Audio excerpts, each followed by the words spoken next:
There's no way this would be a serious consideration for a next watch, without even mentioning the R word. So here it is, the Rolex I'm considering. A Cellini. Surprised? You should be. Looking to buy, sell, or exchange a premium watch? Visit Watchfinder, the pre-owned watch specialist. I know it's annoying me saying, but when you subscribe to the channel, it really makes a difference. 60% of the people viewing aren't subscribed, so if you're one of them, please take the opportunity to click the subscribe button and help make sure the channel continues to be here. Thank you very much. So, given Rolex's past and present catalogue, I'm sure you're surprised to hear that of all the iconic models the watchmaker has to offer, it's not the Submariner or the GMT Master 2 or any of that ilk I'm pitching here, but instead perhaps the most unloved collection Rolex has ever made. Now, I'm always a fan of the underdog, and for my sins picked the runt of the litter when I chose an actual dog, but rest assured there's no weird sympathy for the Cellini going on here that makes me want it. At least, not for the price of one of these. You'd have to be brainwashed to think Rolex needed a hand with its finances. No, far from any kind of weird reasoning, the Rolex Cellini really appeals to me. Previous generations of this rather confused watch haven't appealed so much, strung along with a pretty tenuous connection to precious metals and nothing more. But this most recent iteration has gone back to basics, taken the essence of a Rolex sports watch and boiled it down into a sports dress watch, if such a thing even exists. You take a look at this thing and really you'll see there are parts of it that look every bit as sporty as a steel sports watch. The miniaturized fluted bezel, for example. It's barely there, but it's there. I know it, you now know it, and there's something about it, spotting it and understanding it, that makes me rather enjoy this watch. The oyster-style case, too, sword hands, knurled crown, and even, nerd alert, the bubble-back case, are all nods to moments in time that made this brand what it is today. Together, that makes this watch something Rolex has never really done before, a homage. The design direction of the main collection of steel sports watches is all with an eye to the future and not the past, featuring ceramic bezels and blocky cases that are getting ever larger, but not this. It's slender at 39mm, but not delicate, and if anything, feels more like a vintage Rolex sports watch than a modern Rolex dress watch. That encapsulates what I like about this watch. It may be the dressier model, but somehow it feels more relaxed, less try-hard than the polished-up tool watches that, whilst very nice indeed, straddle a no-man's land between what Rolex was back in the day and where it's going next. By comparison, the Cellini is what it is, a handsome watch that tells the time. It feels free of the burden of legacy, and I like that. I've owned a few Rolexes before, as I've mentioned, starting with a non-date Submariner and moving to a ceramic bezel GMT Master 2. It should have been an upgrade, and on paper it was, but it never actually felt like that to me.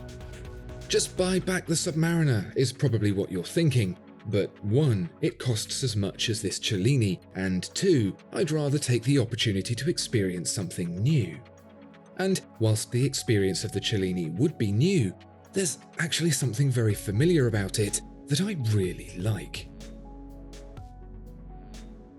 If you were to use public opinion as the barometer for this watch's shortcomings, the outcome would be something along the lines of throwing it into the elephant's foot deep in the heart of Chernobyl and leave it there for 1,000,000 years.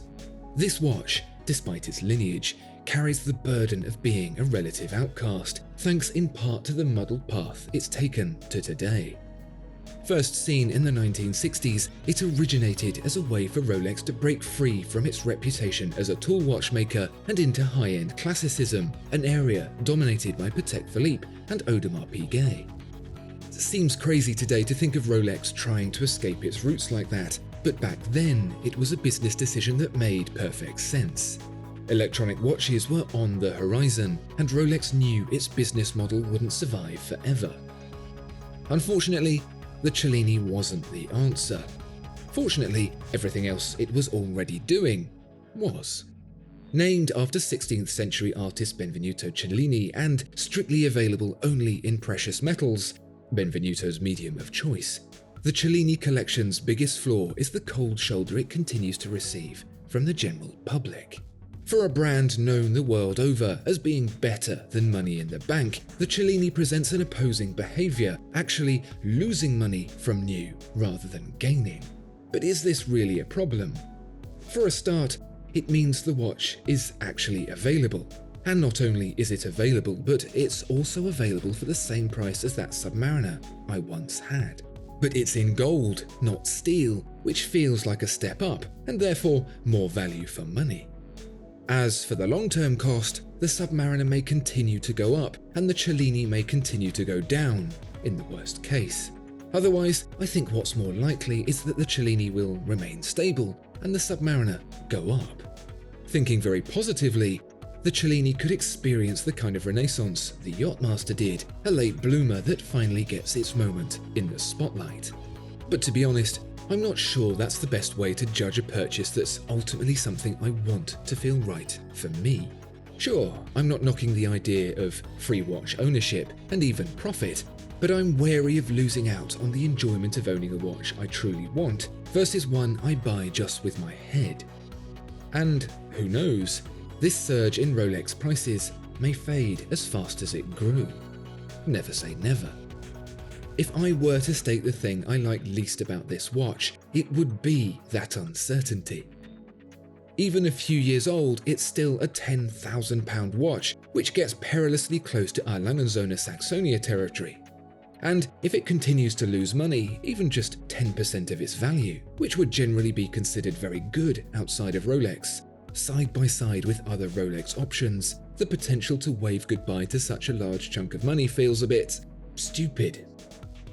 On the basis that this watch is unlikely to see me to my grave, that sucker punch will potentially be looming on the horizon for the entirety of the ownership experience, and all the while the little voice in my ear will be telling me I should have put that much money into something safer. You probably don't believe me, but I really do like the Cellini. A lot. It's the same, but different. It's a left field opportunity. For the same reason I'm attracted to brands like Grand Seiko and Langenzoner, the Rolex Cellini intrigues me in a way I can't ignore.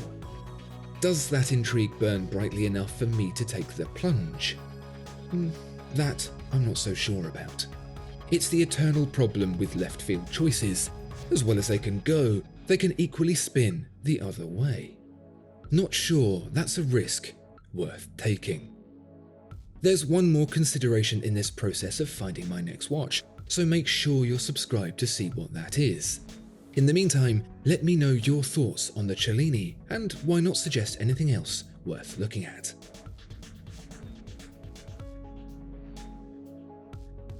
Discover more exceptional watches at Watchfinder. Thank you so much for watching this video. If you enjoyed it, please do consider giving it a like and subscribing to the channel. If there are any watches you'd like to see featured, please let us know in the comments below.